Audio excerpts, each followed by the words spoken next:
안녕하세요, 올바른입니다. 잘 지내셨나요? 저는 밀린 일, 집안일도 그렇고 쭉 하면서 며칠 동안 조금 심심해가지고 다시 테슬라나 일론 머스크가 하는 일들에 대해서 공부를 하면서 지내봤습니다. 짬짬이 배웠던 항목들에 대해서 전해드릴까 합니다. 이제는 이렇게 마우스를 좀 많이 쓸 예정입니다. 넘기는 식으로 설명을 드렸었는데 그렇게 하다 보니까 제 의도가 잘 전달되지 않는 것 같더라고요. 오늘은 소식이라기보다는 인사이트에 가까운 얘기 혹은 정리에 가까운 얘기일 것 같습니다. 제가 테슬라 아카이브를 정립해가면서 버전을 만들고 있습니다. 테슬라 입장에서는 노조를 통한 클라우드 컨트롤을 위해 필요한 스타링크, 그리고 그 스타링크 그 자체에 대해서 좀 더 알아보는 시간을 가져보겠습니다. 일단은 여러분들과 본격적으로 스타링크에 대해서 설명드리기에 앞서서 잠깐 먼저 이해하고 가셔야 되는 내용이 있습니다. 사고를 환기시켜서 입체적으로 지구 단위에서 사고하기 위함이죠. 보시다시피 지구를 둘러싼 궤도는 정말 다양하게 있고 당연한 이야기지만 지구로부터의 궤도 기준에 따라 한 바퀴를 도는 속도도 달라지게 됩니다. 근데 스타링크에 앞서서 왜 통신위성을 통한 인터넷이 발전하지 않았냐? 그 이유는 이렇습니다. 궤도는 보통 36,000km 정도의 정지 궤도로 있는 통신위성을 사용했기 때문이죠. 그러니까 인터넷을 받아서 레이저로 전달을 했더라도 응답 속도가 현저하게 느릴 수밖에 없었습니다. 하지만 이제는 저궤도 인공위성에 대한 안전성이나 기술 발전 등을 통해 최근에 각광받고 있는 분야는 바로 이 저궤도 인공위성입니다. 거리가 줄어들게 되는 만큼 저항도 줄어들기 때문에 평균 통신 지연율도 당연히 엄청나게 낮아질 수밖에 없죠. 스타링크 프로젝트에 대해서 말씀드리기 전에 큰 규모의 페이지 1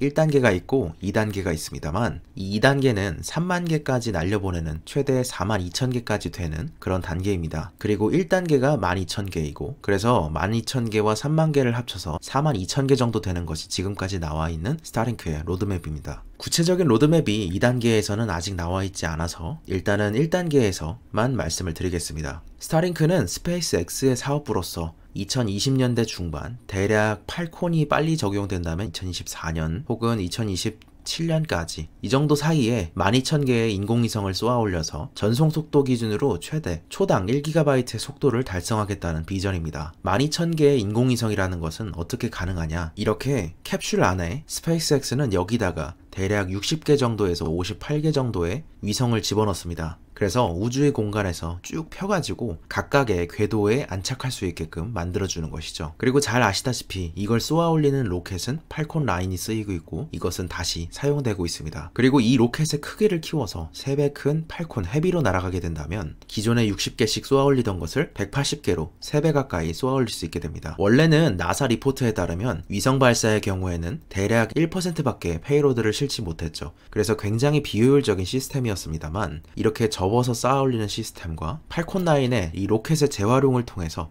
굉장히 효율을 극대화시켰다고 생각하시면 됩니다. 스타링크는 인공위성 발사의 로드맵 기준으로 본다면 이렇게 구성됩니다. 550km 궤도에 1584개의 K밴드를 사용하는 위성을 발사합니다. 각도는 53도를 커버하고 이어서 페이지 2에는 2825개의 K밴드 위성을 발사하는데 여기까지를 구성하게 되면 대략 4,409개가 나옵니다. 이 정도까지 할 수 있게 되면 초당 1GB를 공급할 수 있는 수준이 될 거라고 예상되고 있습니다. 그리고 340km 정도의 이 궤도에 본격적인 7,500개의 V밴드 대역폭을 사용하는 위성을 발사합니다. V밴드는 이 K밴드, Q밴드보다 훨씬 더 고대역인데 V밴드는 공기층에 의한 흡수율이 높지만 훨씬 더 빠르기 때문에 지상의 스테이션과 위성까지의 통신을 나중에 담당하게 됩니다. 그리고 이런 식으로 K밴드 위성보다 V밴드가 조금 더 낮은 상태에서 운영이 될 거기 때문에 여기가 이제 550이고 여기가 340이라면 340 정도에서 운영이 될 거기 때문에 조금 더 고각으로 81 정도로 운영이 될 예정입니다. 그래서 지면까지의 통신을 담당하게 될 예정입니다. 그래서 나중에는 이 V밴드, 이 밑에 있는 것과 V밴드로 지상과 통신을 하고 그 나중에 여기서 이 K밴드로 통신을 하게 됩니다.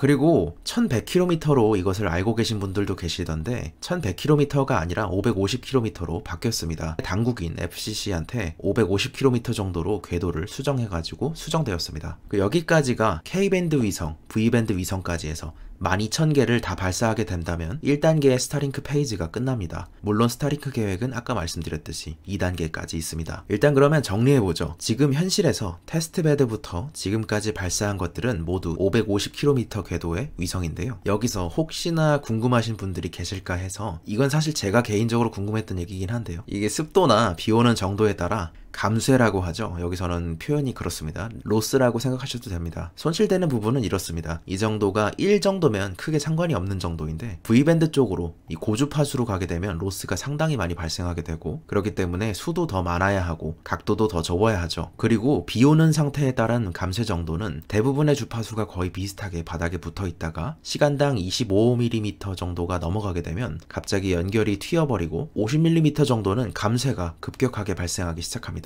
그래서 이렇게 1단계 중에 1단계에서 550km의 궤도에 다 올리고 난다면 이런 모양이 되는데요. 1584개의 위성이 남극이나 북극을 제외한 거의 모든 지역을 커버하게 됩니다. 이게 지금까지 스타링크로 인해서 발사한 모든 위성들의 기록인데요. 보통 60개 정도를 항상 발사하고 있음을 알 수 있고, 궤도는 550km 정도 수준에 안착하고 있음을 알 수 있습니다. 그리고 이 버전도 1이 있고 2가 있는데 현재는 1을 계속해서 발사하고 있습니다. 스타링크에서 이제 1158개를 발사를 하고 난다면 2단계로 넘어가게 되죠. 1100km 정도 수준의 2800개를 발사하는 일입니다. 여기까지 완료를 하게 된다면 커버리지 밀도도 더 높아지게 되고 주로 70도 범위, 조금 더 고각으로 쏘게 됩니다. 그러면은 만약에 3단계까지 완료를 해서 7500개까지 다 발사를 하게 된다면 12000개가 완성이 된다면 어떤 모습이 될까요? 잠깐 시뮬레이션을 모두 보고 가시죠. 이 부분은 직접 보시는 부분이 더 이해가 빠르실 듯 합니다.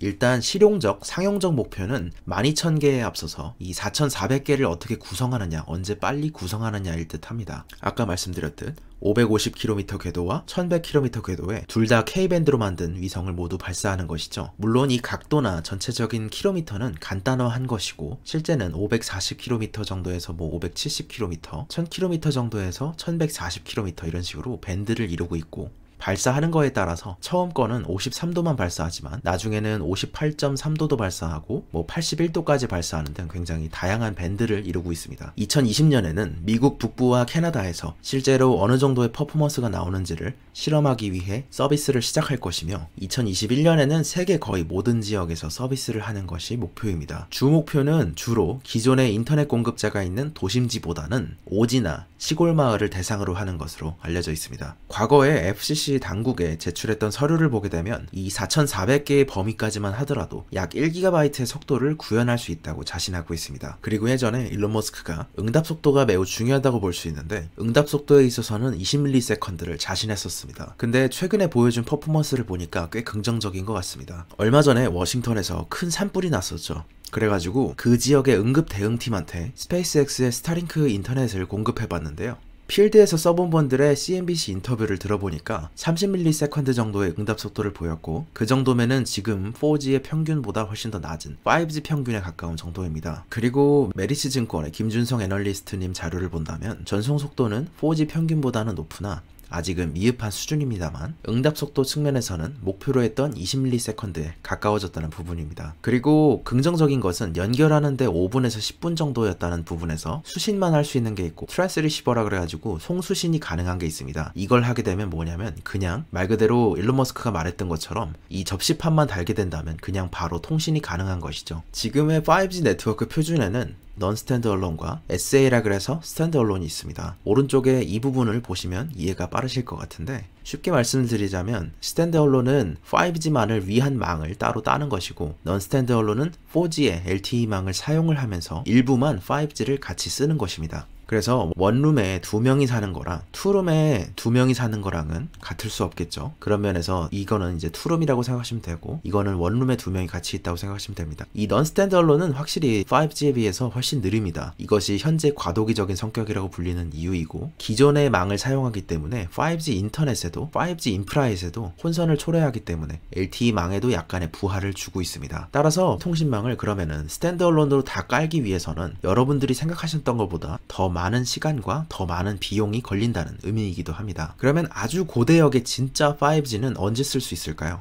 그것에 대해서는 잘 모르겠습니다. 5G는 4G보다 약 20배 빠르다고 알려져 있지만 현실은 그렇지 않고 무늬만 상용하라는 비판이 가득한 이유이죠. 5G나 6G처럼 기존의 망으로 테슬라가 클라우드를 통한 자율주행을 이룰 수 없다고 느껴서 자체적으로 인공위성을 깔기 시작한 이유라고 생각됩니다. 나에게 맞는 집이 있으니 그냥 내가 집을 만드는 법을 처음부터 다 배워서 내가 그냥 내 집을 지어버리고 있는 상황으로 볼 수 있겠죠. 그러나 진짜 5G를 떠나 지금의 5G만 따져도 한국 기준으로 3년 동안 25조 7천억을 투자해야 된다는 얘기가 있습니다. 오른쪽에서 차트에서 보이시는 것처럼 중대역인 지금 사용하고 있는 sub-6GHz와 고대역인 밀리미터 주파수 중 실제의 5G를 아직 다 포함한 것도 아닌데 말이죠. 이것은 LTE 대비 밀리미터 반은 20배 빠를 수 있지만 기존의 서브는 4배 정도 빠를 수준입니다. 맥킨지 글로벌에서도 이런 비슷한 얘기가 나옵니다. 한마디로 기존의 5G, 6G망으로는 부족했기 때문에 스타링크를 한 것이 아니냐 이런 얘기를 할 수 있죠. 진정한 고대역 5G, 밀리미터 파의 네트워크 28GHz 정도를 깔기 위해서는 어느 정도의 비용이 들어갈 거냐 이것에 대해서 전 세계 25%의 인구가 사용할 정도, 이 정도면은 실질적으로 아주 고도화된 메가시티 정도만 사용할 수 있을 겁니다. 그 정도만 하는데도 대략 한화로 812조에서 1044조 정도의 비용이 들어갈 거라고 예상하고 있습니다. 한국에서만도 3년 동안 25조를 쓰는데 스타링크의 경우를 한번 보죠. 스타링크는 발사 비용은 따지지 않더라도 위성 한 개당 비용은 대략 25만 불까지 내려왔다는 얘기가 있습니다. 얼마 전까지는 30만 불 수준이었습니다. 근데 이것이 팔콘9의 비용을 제외하고 생각을 해본다면 스타링크 1단계, 즉 12,000개의 위성을 발사하는데 환율을 1,200원으로 그냥 잡아본다면 그렇다고 하더라도 1단계를 발사하는 데만 3조 6천억 원 정도면 발사가 가능하다는 얘기가 나옵니다. 그런데 지금 거의 발사가 가능해지고 있는 단계에 가까워진 팔콘9의 윗등급 팔콘 헤비를 쓰게 된다면 대략 60개씩 위성을 실어보낼 수 있었는데 지금에 비해서 약 3배씩 180대씩 지구 저궤도에 인공위성을 발사할 수 있게 됩니다. 그러면은 발사 가격은 지금보다 더 싸지고 시간도 지금보다 더 줄일 수 있겠죠.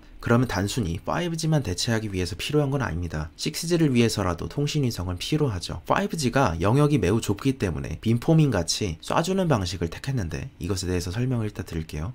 6G까지 갈 경우에는 더욱더 많은 인프라가 필요할 뿐더러 커버리지 홀이라 그래서 주파수가 닿지 않는 공간들도 더 많이 생깁니다. 예를 들어서 4G 같은 경우에는 이 정도의 커버리지를 한 기지국당 제공했다고 쳐보죠. 그런데 이제 5G로 갔더니 이 정도로 커버리지가 좁아져 버렸습니다. 그러면은 더 많은 기지국을 세워야 할 겁니다. 근데 그러자고 이걸 다 깔기에는 비용이 너무 많이 들 겁니다. 그러니까 최대한 적용 범위를 넓히게끔 도와주는 것이 있습니다. 대표적인 기술이 빔포밍 기술이죠. 이런 식으로 예를 들어보죠. 고무 호수에 물이 나오고 있을 때 그냥 이 상태로 쏜다면 얼마 가지 못할 겁니다. 그러나 손으로 여기를 눌러서 압력을 주게 된다면 한 이 정도까지 갈 수 있겠죠. 그것이 이것이라고 보면 됩니다. 원래 전파는 360도로 나가게 되어 있는데 그것을 한 방향으로 모아서 쏴주는 것이죠. 그런 점에서 지금 일론 머스크의 테슬라 입장에서는 스페이스 X를 통해서 오히려 통신위성을 발사를 하는 것이 5G나 6G나 심지어 전 세계에 퍼져 있는 제품들, 자신의 플릿들의 OTA 업데이트를 위해서라도 당연히 스타링크가 가장 적합한 매체였다고 생각됩니다.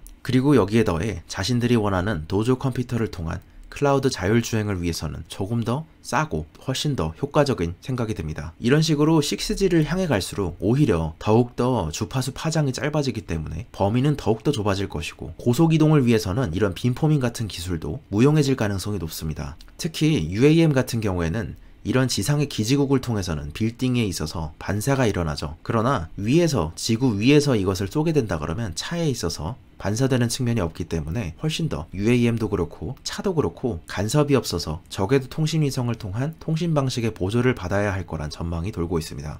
어찌됐든 스타링크가 더욱더 효과적이고 효율적인 이유이죠. 결국에 올해 8월에 언급한 것처럼 내년에 도조 컴퓨터 1.0 버전이 나올 도조 시스템과의 최종적인 연계를 위해서도 필요한 부분입니다. 내년 내후년에 나올 도조 시스템과 바로 연계될 수 있는 부분은 많지 않을 겁니다. 지금의 차량 내 컴퓨팅, 비이클 컴퓨팅을 지나서 클라우드 컨트롤까지 모든 로드맵을 밟아갈 수 있는 시점은 지금 기대할 수 있는 시간은 아니기 때문이죠. 결국에 그러면 지금 정리해 볼 수 있는 시점은 이렇습니다. 스타링크가 자율주행에 전폭적으로 사용될 거라고 기대하기는 어렵습니다. 그것도 또한 2019년 4분기 어닝콜에서 일론 머스크가 이 모델에 이 자율주행에 쓰일 수 있는 밴드위스가 아깝다고 스타링크 인터넷은 이쪽에 사용할 계획은 없다고 답했죠. 그러나 이게 언제까지 있느냐 언제까지 없느냐에 대해서는 조금 생각이 다릅니다. 또한 터미널의 크기가 크기 때문에 지금 일반적으로 사용할 수 있는 중저역대 5G와는 이게 양상이 완전히 다릅니다. 그래서 일반적인 인터넷 사업자를 무너뜨릴 만한 그런 영역은 아닙니다. 그래서 지금으로서는 진짜 말 그대로